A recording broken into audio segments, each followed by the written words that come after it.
Every single day, we're tapping or scanning or clicking, and boom, our money just moves. It literally feels like magic, right? But what's actually happening behind the glass of your smartphone? Welcome to this explainer. Today, our mission is to demystify the invisible machinery firing in the background of every single digital payment you make. We're going to unpack the hidden anatomy of a transaction, dive deep into the code, and map out the core ecosystem that makes this entire modern marvel possible. Part 1. The chai stall contrast. Okay, let's dive into this. I want you to ground yourself in a deeply familiar, everyday scenario. Picture a bustling street-side chai stall. The steam is rising, the tea is pouring, and you've just ordered your morning cup. Think about how this transaction used to happen. You reach into your pocket and hand over a physical 20 rupee note. It's pure physical simplicity. Just two people, absolutely no middlemen, and zero delay in the settlement. The merchant has the value in their hand instantly. It's a completely closed loop. But now, visualize the alternative. The exact moment you decide to point your smartphone camera and scan a QR code instead, you are stepping completely out of that simple physical exchange. You are instantly triggering a vast, hidden, and deeply complex digital universe of pulsing nodes, rapid-file signals, and intricate routing pathways. When you scan that code, how long does it actually take for the transaction to complete? 2.0 seconds. That is all it takes for that highly satisfying green tick to appear and confirm your payment. But I don't want you to think of those 2 seconds as just a brief wait. I want you to think of that time as a high-speed countdown timer. In those mere moments, a massive, invisible choreography is taking place across data centers, secure servers, and bank vaults nationwide. It's honestly an astonishing feat of engineering, all packed into the space of a single deep breath. Part 2. The 2-second digital dance and the 6 essential players. We are going to freeze time right now. Let's take those fleeting 2 seconds and stretch them out to look closely at the highly choreographed digital dance taking place. To understand this lightning-fast system, you really don't need to be a software engineer. You just need to meet the cast. Think of this as a high-stakes Ocean's 11-style roll call of the 6 essential players required to pull off a single digital transaction. And make no mistake, the stakes are absolute. If even one of these 6 parties drops the ball or misses their mark in those 2 seconds, the heist fails and the entire transaction drops. We've got the payer, the payee, the issuing bank, the acquiring bank, the network, and the gateway or aggregator. Let's walk through exactly who they are and the distinct roles they play in this operation. We start the roll call directly with you. You are the payer. You're the customer standing at the stall, unlocking your smartphone and initiating the process. Everything begins with your authorization. The friction of your biometrics, your thumbprint, or entering your secure PIN, that acts as the true starting pistol for this entire sequence.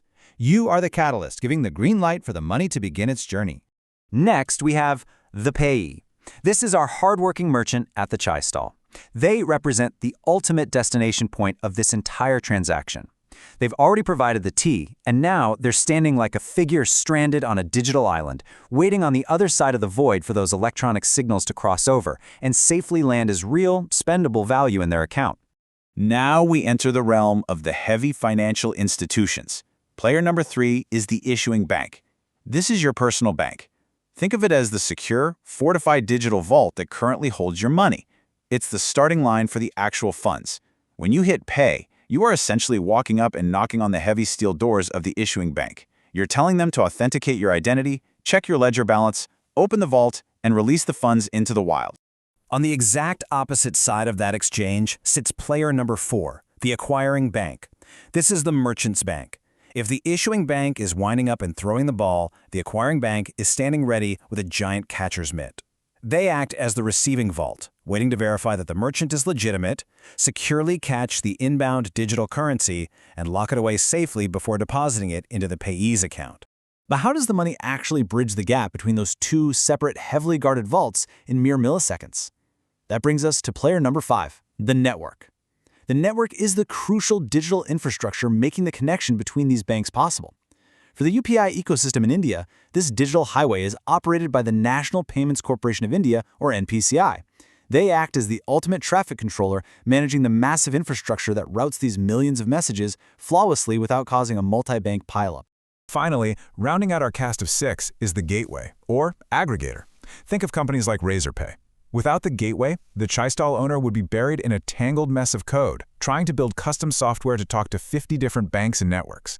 The gateway magically takes that overwhelming tech burden and distills it down into one simple, elegant, printable square. They make it completely effortless for the merchant to just focus on making tea while still seamlessly participating in the digital economy. And this brilliantly illustrates the sheer, mind-boggling speed of this entire system.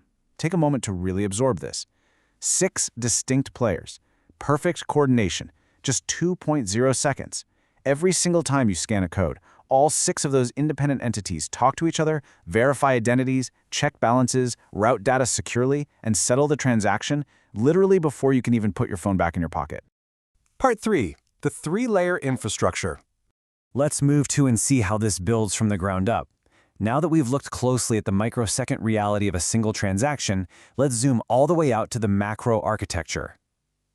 Who actually runs this nationwide ecosystem? Well, the best way to visualize this massive public-private partnership is to imagine a perfectly structured 3-layer cake. Each layer has a very specific, distinct role, and they are stacked on top of one another to create the final product we all rely on daily. At the very bottom, forming the absolute solid foundation of our cake is the Reserve Bank of India, the RBI. They are the bedrock of trust. They don't build the flashy customer apps, but they create the strict rules, ensure financial stability, and hold the entire structure together safely. If people do not trust this bottom foundational layer, the entire cake simply collapses. Sitting right above the regulator is the middle layer. This is the industrial plumbing. Here we have NPCI and the banks acting as the heavy builders. They are out there laying down the thick iron data pipes. They create the public rails, systems like UPI and IMPS. Their primary job is to ensure these interconnected data pipes are wide enough, robust enough, and secure enough to handle millions of concurrent transactions every single second without bursting under the pressure.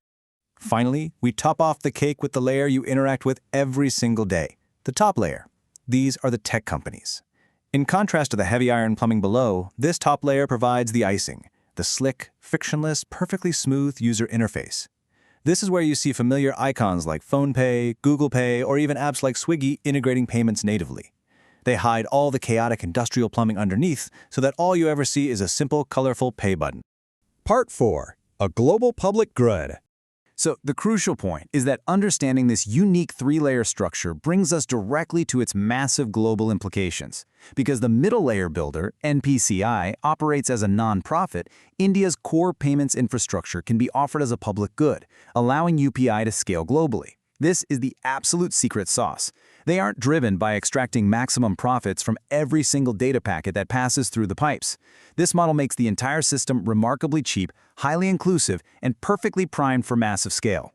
Which leaves us with this final, weighty thought. We have seen how a simple chai stall transaction triggers a complex, lightning-fast dance among 6 dedicated players, all supported by a brilliant structural architecture. But as these digital rails begin to export and expand across international borders, we really have to ask a profound question. How will India's scalable, non-profit digital infrastructure ultimately redefine the future of global money? Will this highly efficient public good model completely disrupt the slow, expensive legacy financial systems of the world? It is a truly fascinating question to ponder as this digital revolution unfolds. Thank you so much for joining me for this explainer, and keep asking the big questions.